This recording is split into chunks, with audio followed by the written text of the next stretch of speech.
हिजाब विवाद को लेकर घिरे नीतीश कुमार पर अब ओवैसी की पार्टी के नेता वारिस पठान ने भी तीखी प्रतिक्रिया दी है।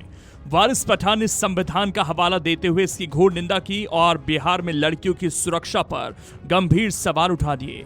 यहां तक कि उन्होंने भारत को हिंदू राष्ट्र मानने से भी इनकार कर दिया और कहा कि ये देश संविधान से चलता है और यहां पर नागरिक को अपने धर्म और पहनावे की स्वतंत्रता है।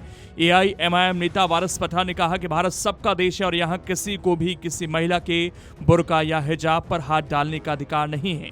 उन्होंने साफ शब्दों में कहा कि एक सगे बाप को भी ऐसा करने का हक नहीं है, फिर मुख्यमंत्री ऐसा कैसे कर सकते हैं। क्या कुछ कहा उन्होंने, आप उनका पूरा बयान सुनिए। भारत हिंदू राष्ट्र नहीं है। पहली बात तो भारत सबका है, संविधान से चलता है। बात नंबर 2, अमेरिका में सऊदी में क्या होता है उससे क्या आपने को लेना देना। भारत की बात करो ना, आपका चैनल भारत का है ना, अपन उस पर बात कर रहे हैं। भारत के अंदर क्या हो रहा है उस पर ध्यान देना चाहिए। यहाँ पे संविधान का article 25 right to practice religion की इजाजत देता है। आर्टिकल 19 फ्रीडम ऑफ चॉइस है, जिसको बुर्का पहनना हिजाब पहनना पहन सकता है। सुप्रीम कोर्ट तक ने बोल दिया है, डिसेंटिंग जजमेंट है कर्नाटका के इसमें। मुंबई का एक मैटर था उसमें सुप्रीम कोर्ट का आदेश आया है। फिर भी ये ना जजमेंट को मानते हैं ना संविधान को मानते हैं। बस ये अपनी डिक्टेटरशिप वाली जो इनकी गंदी मानसिकता है वो लोगों पे थोपना चाहते हैं, वो सरासर गलत है।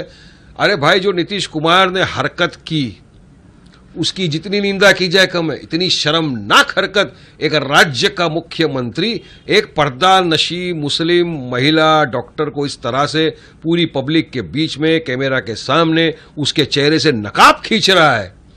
एक सगे बाप को भी अधिकार नहीं है अपनी बेटी के चेहरे से इस तरह से नकाब खींचे। ये जो नकाब हिजाब बुर्खा जो है ना, ये हमारी महिलाओं की मान मर्यादा आन बान इज्जत का प्रतीक है, उनके सर का ताज है। आप उसको इस तरह से बेइज्जत करते हो और आप बात करते हो नारी सम्मान की, आप बात करते हो बेटी बचाओ बेटी पढ़ाओ की। इस तरह बेटी को पढ़ाएंगे। आज हमने पढ़ा है कि जो डॉक्टर नुसरत थी, जिस सर्टिफिकेट जो लेटर लेने गई थी, उन्होंने कहा मुझे जॉब नहीं चाहिए, मैं चले जाऊंगी कलकत्ता में, मुझे नहीं रहना बिहार में। तो क्या आप 10,000 रुपया जो अकाउंट में डाल रहे थे इसीलिए डाल रहे थे क्या? जिस राज्य के अंदर बेटी सुरक्षित नहीं है, एक मुख्यमंत्री इस तरह की हरकत करता है, वहां क्या सुरक्षा मिलेगी हमारी बच्चियों को? कल को कोई भी आयरा गहरा नत्थू खैरा रास्ते पे जाते हुए हमारी हिजाबी लड़की का चेहरे से नकाब खींच लेगा तो क्या करेंगे आप क्या एग्जाम्पल सेट करना चाह रहे हो? तो हमने कहा है नीतीश कुमार को पूरे देश की महिलाओं के साथ माफी मांगना चाहिए, अनकंडीशनल अपोलॉजी। ये outraging the modesty of a women की घटना है, धारा लगती है इसमें BNS के जरिए से। और दूसरा, उनका और एक आदमी बड़ा निकला। इनकी मानसिकता देखो, इतने घटिया मानसिकता के लोग वहां पर मौजूद है। जो संजय निषाद मंत्री यूपी में, उन्होंने क्या कहा, नकाब ही खींचा ना, यहां वो उंगली लगाते तो क्या हो जाता? आप अपनी बेटी को भी ऐसा ही बोलते हो क्या? हा?